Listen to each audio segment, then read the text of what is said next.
Itu bos ya. Kalau ada pertanyaan langsung tanya aja bos ya. Udah mulai? Assalamualaikum warahmatullahi wabarakatuh. Bismillahirrahmanirrahim. Alhamdulillahirabbil alamin. Wa afdhalus sholati wa atamut taslimi ala sayyidina Muhammadin wa ala alihi wa sahbihi ajmaina amma ba'd. Alhamdulillah kita bertemu untuk pertemuan pertama ya kajian ilmu mantik dengan kitab Isaguji karya Syekh Al-Abhari. Insyaallah hari ini kita akan membahas tentang muqaddimah ilmu mantik, mulai dari sejarah dan juga pengenalan singkat tentang kitab ini dan mabadi asyrah dari ilmu mantik. Nah, pertama kita akan membahas tentang nasy'atu wa tatawwuru ilmil mantik. Ya, ini silahkan didengar aja, ini cerita aja gitu ya. Bahwasanya kemunculan dan perkembangan ilmu mantik itu seperti apa. Jadi menurut catatan sejarah ada beberapa pendapat bahwasanya mantik itu kapan mulai ditemukan gitu ya. Yang pertama ada yang mengatakan bahwasanya mantik itu muncul dari Al-Hadarah Al-Hindiyah Al-Qadimah. Berarti peradaban peradaban India pada tahun sekitar 18 sebelum Masehi. Jadi tahun 18 atau abad ke-18 sebelum Masehi itu ditemukan bahwasanya ilmu mantik itu sudah digunakan. Meskipun memang secara ilmu mudawan atau disiplin ilmu itu memang belum ada gitu ya. Tapi penggunaan ilmu mantik itu sudah mulai digunakan. Nah, wabil khusus ada madrasah di India yang disebut Samkhya. Nah, itu juga terdapat di abad ke-18 sebelum Masehi. Dari situlah para peneliti menyimpulkan bahwasanya kemunculan mantik itu pertama kali di India. Pendapat yang kedua mengatakan bahwasanya ilmu mantik itu muncul pada peradaban Cina, ya, As-Siniyin Al-Qudama pada abad ke-6 sebelum Masehi. Dari mana mereka menyimpulkan bahwasanya ilmu mantik itu muncul dari Cina? Di situ dikatakan Zahara dzalika fi kitabat Confucius. Jadi saya membaca sejarah ini dari muqarrar ya, dari diktat kitab mantik tentunya. Jadi pada saat itu abad ke-6 sebelum Masehi itu ada kitab-kitabnya Confucius Al-Hakim. Jadi di Cina itu ada seorang kayak dia filsuf, dia juga tokoh agama Confucius pada abad ke-6 sebelum Masehi di Cina. Dan di situ dia menggunakan kias-kias ya atau al-barahin al-mantikiyah. Jadi penggunaan kias-kias mantik itu udah digunakan sama si Confucius itu di kitab-kitabnya. Makanya mereka menyimpulkan bahwasanya berarti mantik ini udah muncul pada abad ke-6 di Cina. Itu pendapat yang kedua. Pendapat yang ketiga ada yang bilang dia muncul di Mesir.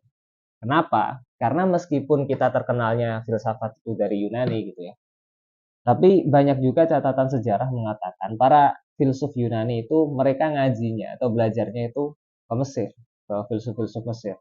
Jadi bisa jadi memang sebelum filsafat Yunani, para filsuf Yunani itu bermantik, berlogika gitu ya, itu mereka ngambil ilmunya dari Mesir. Nah, tetapi pendapat yang paling kuat, ya, Aksarul Bahisin mengatakan bahwasanya ilmu mantik itu muncul di Yunani, bukan pada abad ke-5 sebelum Masehi, wabil khusus di tangannya Aristoteles. Nah, jadi kita fokus ke sejarah tentang kemunculan ilmu mantik atau ilmu logika di Yunani. Jadi pada pertengahan abad ke-5 Masehi, ya, sebelum Masehi, itu muncul di daerah Yunani namanya Athena, gitu ya. Itu muncul kaum imigran gitulah, bahkan disebut di sini musta'mir, apa istilahnya kayak penjajah gitu kan. Nah, mereka ini kaum ini terkenal dengan sebutan Sufastoiyun atau kaum Sofis. Gitu ya. Kalau antum pernah tahu novel Dunia Sofi itu ya diambil dari situ, kata Sofi diambil dari situ.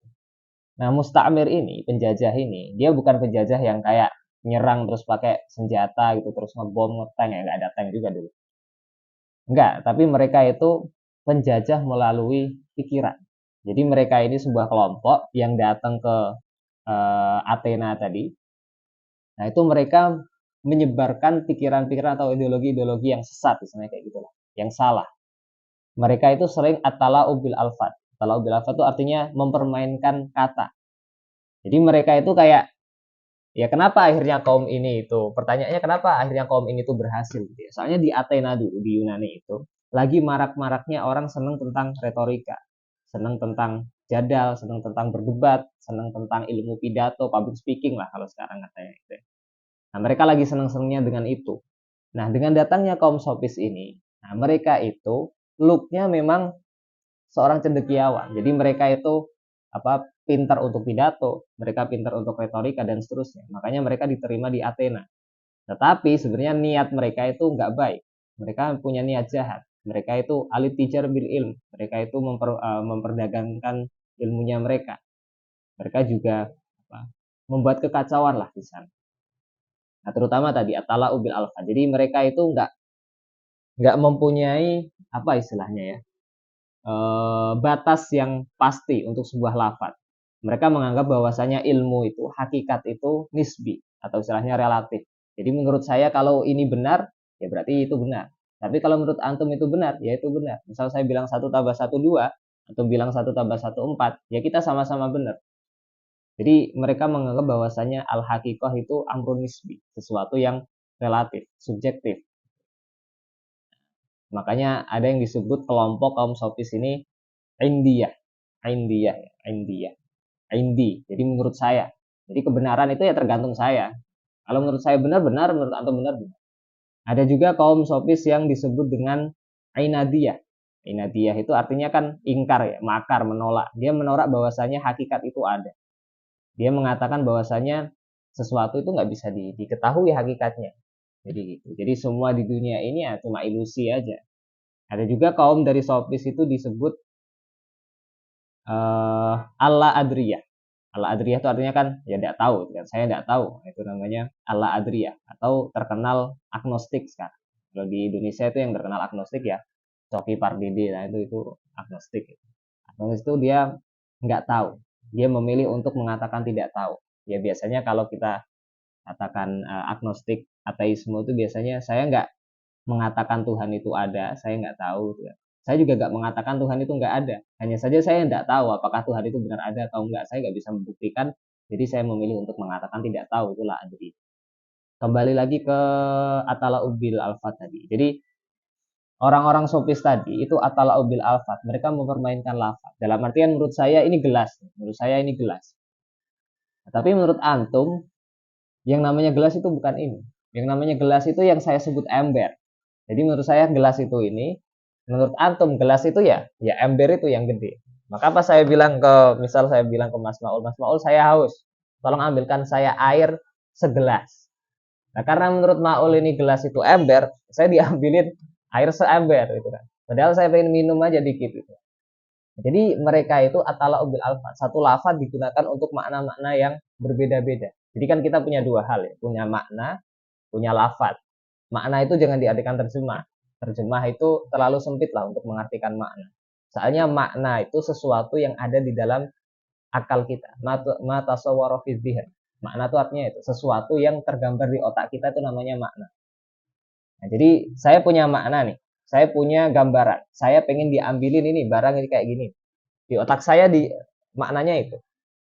Tapi saya nggak akan bisa mentransfer makna di otak saya kalau saya nggak ngomong, gitu kan? Kalau saya nggak ngomong saya pengen apa kan antum nggak paham kan saya pengen apa.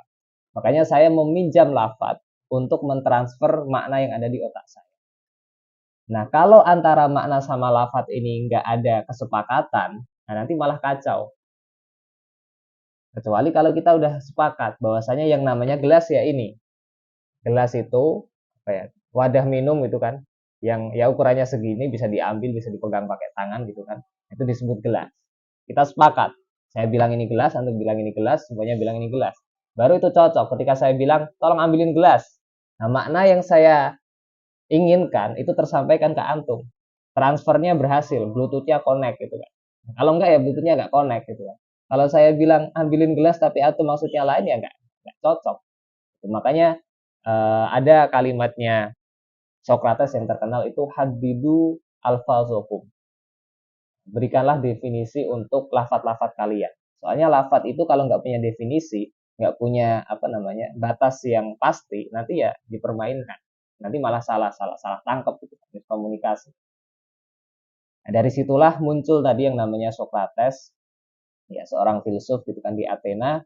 Dia melihat bahwasanya kekacauan yang ditimbulkan Sufastoi ini nggak boleh dibiarkan. Ini harus orang-orang ini harus dilurusin ini. Jangan sampai orang itu salah paham semua. Akhirnya si Socrates ini pelan-pelan gitu deketin ke anak-anak muda gitu. Jadi ya kalau ada kumpulan lah, misal lagi ngopi kayak di kafe atau lagi ngapain mereka lagi duduk-duduk di samping jalan disamperin sama si Socrates ini terus diajak untuk berdiskusi biar otaknya ini yang udah dicuci sama kaum sofis tadi itu terus dilempengin lagi. Jadi dikit-dikit semua orang disamperin sama Socrates dengan cara berbicara gitu kan, dengan cara hiwar, dengan cara diskusi yang enak. Akhirnya pikiran yang tadinya melenceng itu lurus kembali dan beliau Socrates ini mampu untuk mengalahkan Sophostoi. Tentunya nggak langsung, tentunya masih muridnya Socrates yaitu Plato, Aflatun itu juga masih nyambungin perjuangan gurunya gitu. Tapi yang bisa kita katakan bahwasanya orang pertama atau filsuf pertama yang memunculkan ilmu mantik itu adalah Socrates tadi. Tetapi ya sekali lagi itu belum menjadi disiplin ilmu yang sistematis.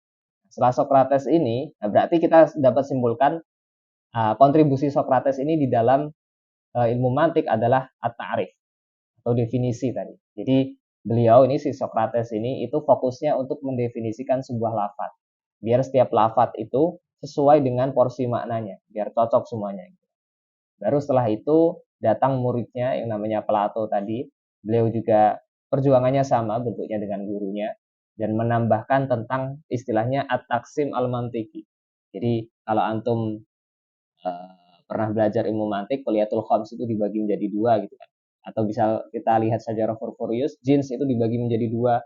Ada jauhar dibagi menjadi dua, jauhar fard, jauhar murokab. Nah, pembagian-pembagian seperti itu adalah kontribusi dari Plato. Nah, ini yang paling penting. Setelah Plato,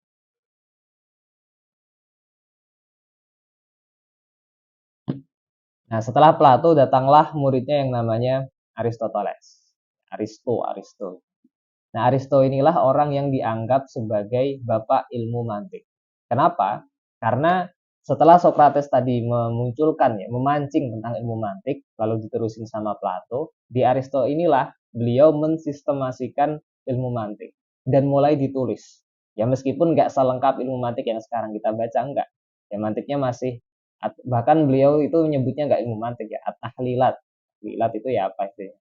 Pakai solusi-solusi gitulah. Jadi dulu belum ada istilah ilmu logika tahlilat tadi. Jadi beliau menulis beberapa kitab ya tentang ilmu mantik si Aristo ini. Akhirnya beliaulah yang mendapat predikat sebagai bapak ilmu logika atau bapak ilmu mantik. Jadi kalau ditanya siapa bapak ilmu mantik, jawabannya Aristo. Makanya kalau ditanya sebenarnya ilmu mantik ini ilmu agama atau enggak itu kan. Kenapa dipelajarin di madrasah, kenapa dipelajarin di Azhar? Sebenarnya kalau ditanya ilmu mantik atau ilmu logika itu bukan ilmu agama. Jadi dia bukan termasuk ulum asyariyah. Makanya kalau antum baca-baca ilmu mantik, jarang sekali antum nemuin dalil itu dalil yang qala ta'ala, qala Rasulullah Shallallahu alaihi wasallam ya enggak. Soalnya memang ilmu mantik ini bukan ilmu yang khusus untuk agama tertentu. Dia itu namanya juga ilmu logika.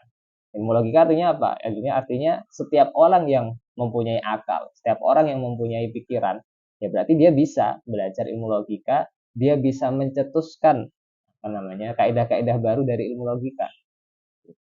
Jadi ini bukan ilmu tentang agama Islam doang dipelajari sama orang-orang santri doang, itu enggak.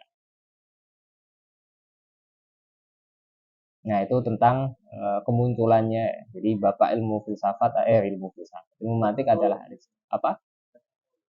Apa nih? Minimal ada 4 tadi ya. Ada yang mengatakan muncul dari India, ada yang mengatakan dari Cina, ada yang mengatakan dari Mesir, ada yang mengatakan dari Yunani, wabil khusus Aristo tadi. Nah, itu minimal lah. Mungkin ada penemuan-penemuan yang lain, cuma panjangan kalau kita ambil semuanya. Hmm?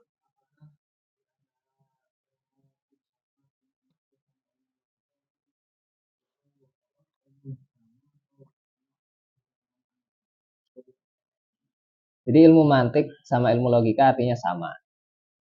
Ilmu mantik kan bahasa Arab ya. Nah, tetapi kalau hubungan antara ilmu falsafat sama ilmu logika, ilmu mantik, itu dia umum wal khusus. Jadi ilmu filsafat itu umum, dia mencakup banyak hal. Nah, termasuk bagian daripada ilmu filsafat itu adalah ilmu logika. Jadi bukan ilmu filsafat sama dengan ilmu logika, enggak. Ilmu logika hanya sebagian kecil dari ilmu filsafat. Atau lebih tepatnya dikatakan ilmu logika itu mukaddimah daripada ilmu filsafat. Ada yang mengatakan bahwasanya itu adalah bagian, ada yang mengatakan itu adalah sesuatu sebelum ilmu filsafat itu sendiri.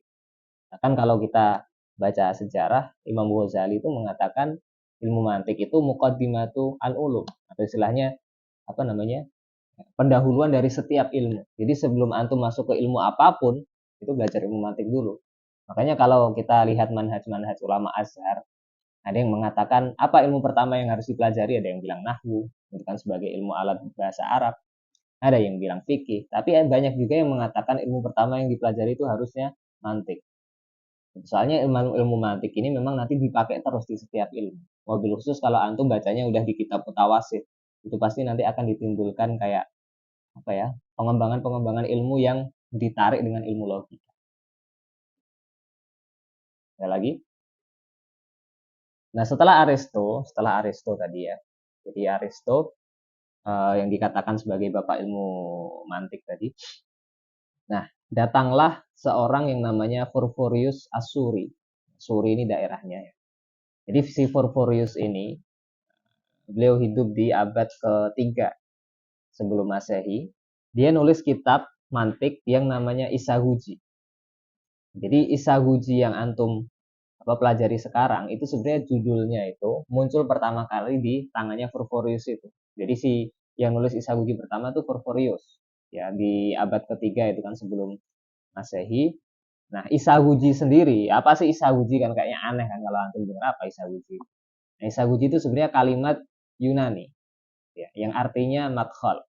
Madkhal itu kan artinya gerbang gitu ya. Jadi gerbang untuk memasuki ilmu ya Isaguji itu, ilmu mantik itu. Atau ada yang mengartikan Isaguji artinya kuliatul khoms. Tapi ala kulihal bahwasanya Isaguji itu bahasa Yunani. Yang bikin siapa ya Furfurius tadi.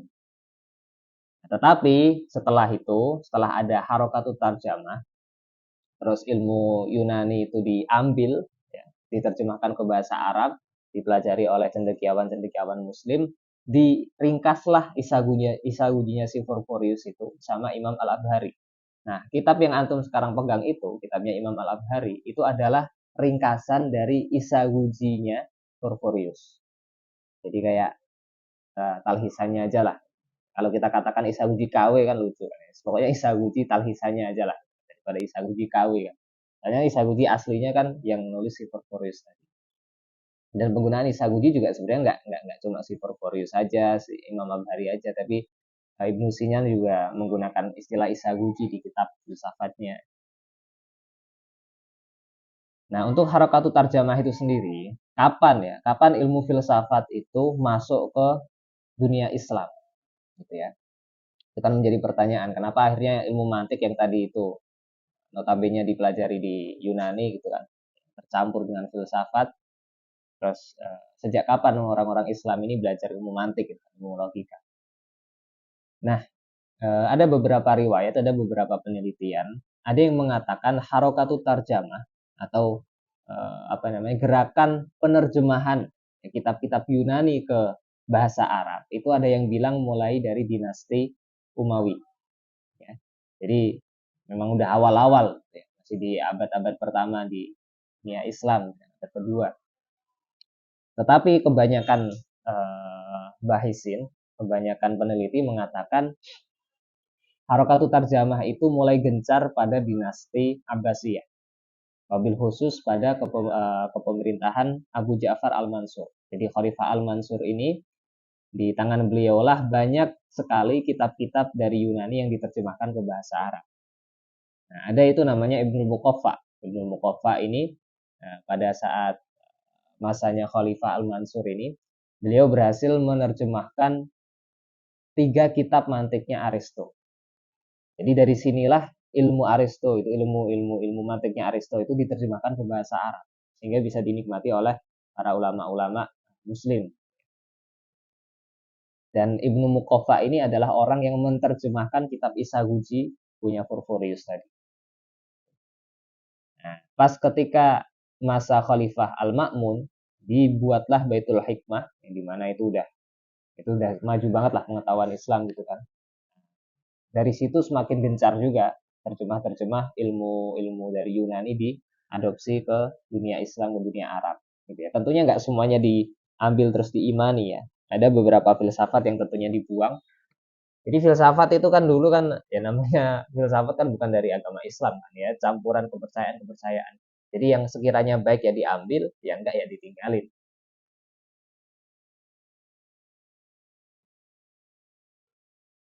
Sedangkan untuk mauqif ulama Islam, bagaimana pandangan ulama Islam ketika ilmu mantik atau ilmu logika ini diterjemahkan, diadopsi oleh Arab gitu ya. Ya ada yang menerima, ada yang nolak juga gitu kan. Tapi kalau kita melihat bahwasanya mereka itu menerima ilmu mantik, itu nggak menerima mentah-mentahan aja. Soalnya ilmu mantik kan masih kecampuran sama filsafat tuh. Jadi setelah diterima ilmu mantik itu ditahzib dulu, dibersihkan, dan juga ditambah mabahas-mabahas yang lain.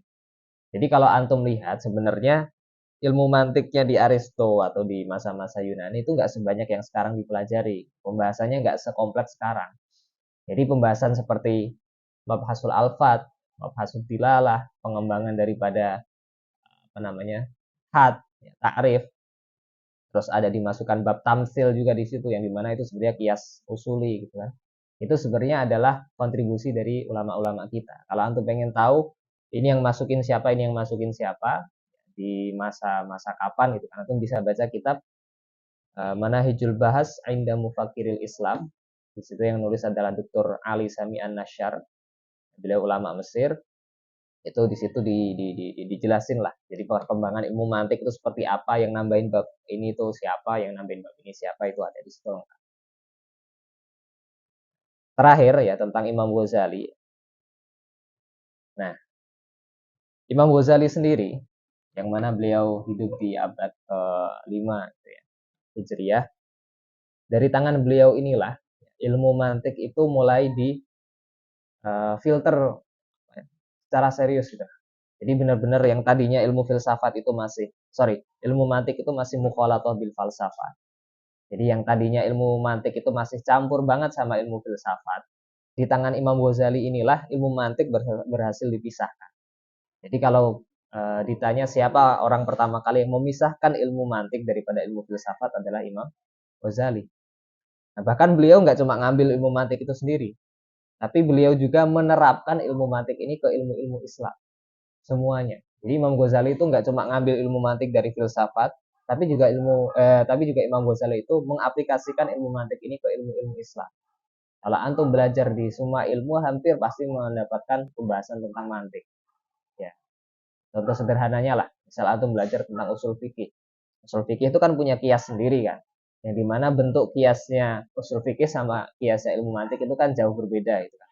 Kalau di ilmu mantik kiasnya ya berarti muqaddimah sugro, kubro, nanti ada natijah kan kayak gitu.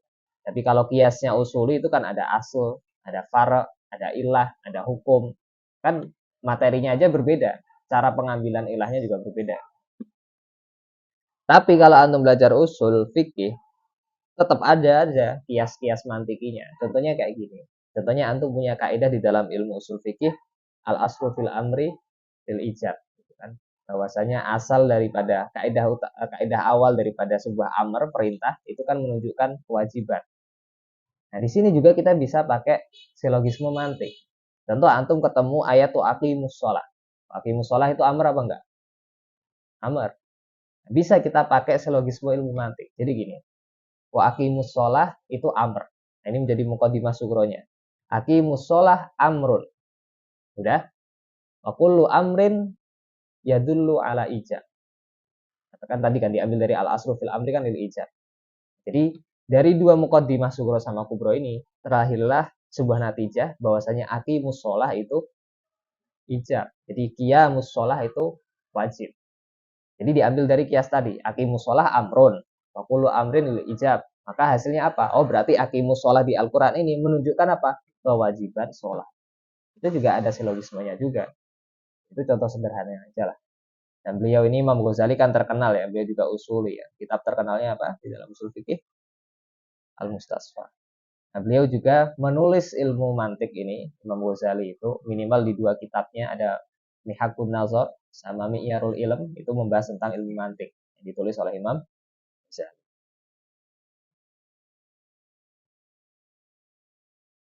Sampai sini paham yang ditanyakan? Nah, sekarang kita lanjut ke